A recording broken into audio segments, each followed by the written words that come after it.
Fibromialgia é uma condição que acomete muitas pessoas. Tem muita gente que tem fibromialgia. Dizem que fibromialgia causa muita dor às pessoas. Causa tanta dor que pode até desabilitar a pessoa para o exercício de tarefas profissionais. Mas a pergunta que muita gente me faz é a seguinte: fibromialgia é deficiência no sentido jurídico para os efeitos legais? Quer saber como é que a lei interpreta a fibromialgia? Então aguenta aí que eu já te conto.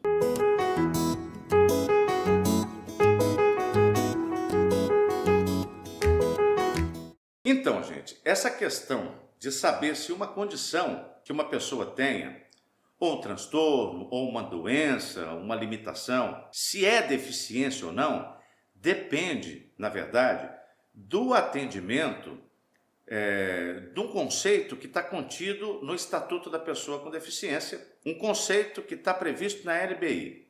Segundo a LBI, que é o Estatuto da Pessoa com Deficiência, também chamado de Lei Brasileira de Inclusão, deficiência tem alguns requisitos. Só que lá no conceito da LBI não está dizendo quais são as condições que devem ser consideradas deficiência. Lá tem o conceito geral, no qual várias condições, a depender da maneira, da intensidade, como se manifesta, para poder configurar ou não deficiência. Então, você saber esse conceito, eu não vou direto para o assunto da fibromialgia para responder a pergunta que eu fiz no início, se fibromialgia é ou não deficiência, porque eu preciso que você entenda primeiro esse conceito. Olha só, a LBI diz que deficiência é toda condição de longo prazo. Primeiro, Primeiro requisito, tem que ser uma condição de longo prazo. Então, sei lá, se a pessoa pegar dengue, febre amarela, Covid e ficar desabilitada para o trabalho durante algum tempo que não seja, ou sofrer um acidente e ficar com as funções motoras prejudicadas durante algum tempo que não seja considerado longo prazo, então não é deficiência porque não cumpriu esse primeiro requisito, que é o do tempo. O impedimento tem que ser de longo prazo, não pode ser coisa temporária. Entendeu isso? Então, o primeiro requisito é longo prazo. Mas o que é longo prazo? 6 meses é longo prazo? 1 ano é longo prazo? Não. Longo prazo é a partir de 2 anos. Se a condição é duradoura por 2 anos ou mais, já está atendendo o requisito temporal do conceito de deficiência contido na LBI. Então, tem que ser uma condição que fique na pessoa pelo menos 2 anos, causando os problemas que eu vou dizer a seguir. Essa limitação, essa condição que tem que ser de longo prazo, ela tem que se dar na estrutura ou física, ou intelectual, ou sensorial, da pessoa, de modo que cause nela prejuízos clinicamente significativos. Quando é que eu sei que um prejuízo é clinicamente significativo? É quando surgem barreiras. Barreiras, uma coisa que impede a pessoa de se comportar e usufruir do dia a dia, do bem da vida, em igualdade de condições com outras pessoas. Vou te dar um exemplo aqui, porque esse conceito assim, se não esclarecer, fica muito difícil da gente entender. Bom, eu preciso ter uma condição que seja de longo prazo, no mínimo 2 anos, e essa condição pode ser tanto física, quanto intelectual, quanto sensorial, certo? Quer dizer, exemplificando, tanto física, por exemplo, não tem um braço, não tem um membro, física, pode ser sensorial, eu posso ter uma cegueira, é um dos sentidos, portanto sensorial, pode ser intelectual, pode ser uma deficiência intelectual, pode ser um transtorno global do desenvolvimento, que venha a trazer essa condição da pessoa ter dificuldade, ter barreira. Exemplo de barreira, a pessoa que é cadeirante, ela pode entrar num ônibus, ela pode atravessar uma rua, ela pode atravessar, subir no meio-fio, igual uma pessoa típica que não tem nenhuma deficiência? Não, Não por quê? Não porque esta pessoa tem essa barreira que é arquitetônica, de mobilidade. Então, se tem uma ou mais barreiras, já está atendendo outro requisito. Por isso é que o prejuízo é clinicamente significativo. Pessoa que está em cadeira de roda pode subir escada? Não pode, tem que ter a rampa lá. né? E mesmo subindo a rampa é diferente de uma pessoa típica que sobe com os pés uma escada, né? Tem que fazer mais esforço, em geral.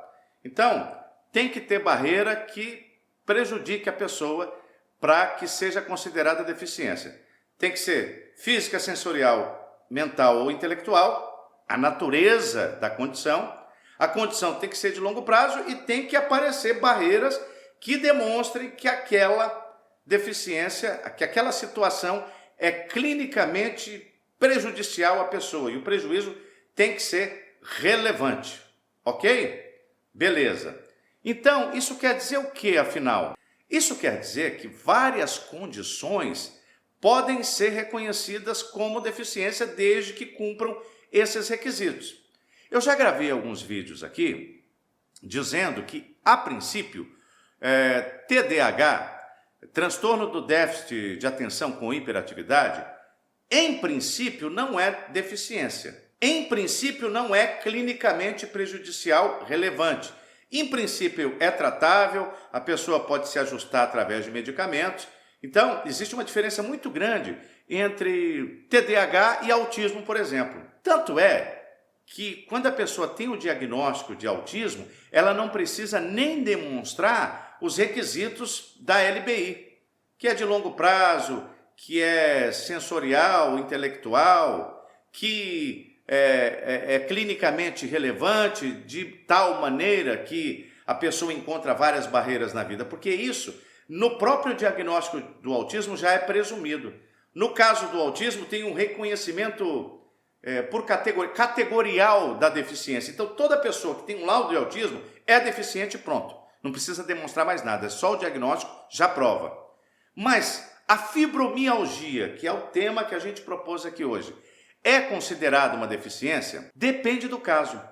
Tem casos em que a fibromialgia ela se apresenta de uma maneira menos severa, mais leve, mais intermitente, menos intensa, de modo que a pessoa continua apta para a vida, para o trabalho, para as atividades laborais dela. E tem casos que a fibromialgia é considerada deficiência mesmo e chega a incapacitar a pessoa. Tem pessoas que chegam a aposentar por causa da fibromialgia. Bom, como não existe uma lei federal que reconheça de forma categorial a fibromialgia para os efeitos de exercer direitos, existem em vários estados leis que cumprem essa função. E eu vou te dizer o número das leis e em que estados elas estão vigorando. Atenção!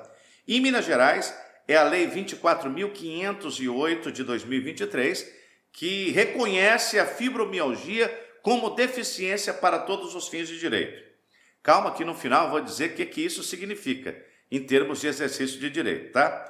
No Rio de Janeiro, é a Lei 7.832 de 2018. Na Paraíba, a Lei 13.265 de 2024, uma lei deste ano, portanto. No Acre, a Lei 4.174 de 2023. No Amapá, a Lei 2770 de 2022. No Amazonas, a Lei 6.568 de 2023. No Maranhão, a Lei 11.543 de 2021. No Mato Grosso, a Lei 11.554 de 2021. No Rio Grande do Norte, a Lei 11.122 de 2022. No estado de Rondônia, a Lei 5.541 de 2023 e no estado do Sergipe, 9.293 de 2023. São, portanto, 1, 2, 3, 4, 5, 6, 7, 8, 9, 10, 11, 12 estados da federação já têm uma lei reconhecendo a fibromialgia como situação de deficiência. Por que é importante ter uma lei? Porque vocês não imaginam, quando não tem lei dizendo que uma condição, e dá o nome dela, é deficiência já por presunção, você tem que fazer toda a prova do cumprimento dos requisitos da LBI. E aí pode ser difícil encontrar um médico que faça a adequada relação da condição com o impacto desta na vida laboral da pessoa, pode ser que você tenha que ficar brigando com peritos o tempo todo, porque seu médico fala que é deficiência, aí vai a junta médica e diz que não é, O seu médico diz que é clinicamente relevante, que atrapalha o trabalho, a junta médica ou o médico do trabalho, aonde você labora, onde você exerce suas funções, discorda disso, e aí vira, na verdade, uma controvérsia que pode demorar anos para se decidir na justiça. Quando você tem lei que já trata desse assunto, já diz especificamente quais os casos essa condição é considerada deficiência, é muito mais fácil para exercer o direito. Sem falar que, quando tem lei, o próprio serviço público fica mais inclinado a atender a necessidade daquela pessoa que a lei visa proteger. Então, redução de jornada de trabalho, né, para a pessoa, para o servidor que tem fibromialgia, ou para o servidor que tem um dependente, um filho, esposa, irmão, alguém que seja dependente com essa deficiência, com a fibromialgia, fica mais fácil para conseguir um trabalho em home office, para conseguir uma redução de jornada, para informar ao órgão previdenciário da existência dessa deficiência, para contar menor tempo para a aposentadoria e uma série de outros direitos que a pessoa com deficiência tem e que pode ser exercido no âmbito dos estados da federação, especialmente desses estados que já têm reconhecida a condição de fibromialgia como deficiência para todos os efeitos legais. Eu espero que esse vídeo tenha sido útil para você. Se foi útil, eu peço a você que se inscreva no canal, se ainda não tiver se inscrevido. Peço a você que clique no sininho para você ser notificado de outras produções e que também você compartilhe esse vídeo com outras pessoas que, assim como você, possam ter interesse nesse assunto. Se tiver alguma dúvida, alguma questão que eu não expliquei direito, que passou batido, você pode comentar aqui e perguntar aqui nos comentários, que assim que eu puder, assim que for possível, eu respondo, ok? Muito obrigado e até o nosso próximo encontro.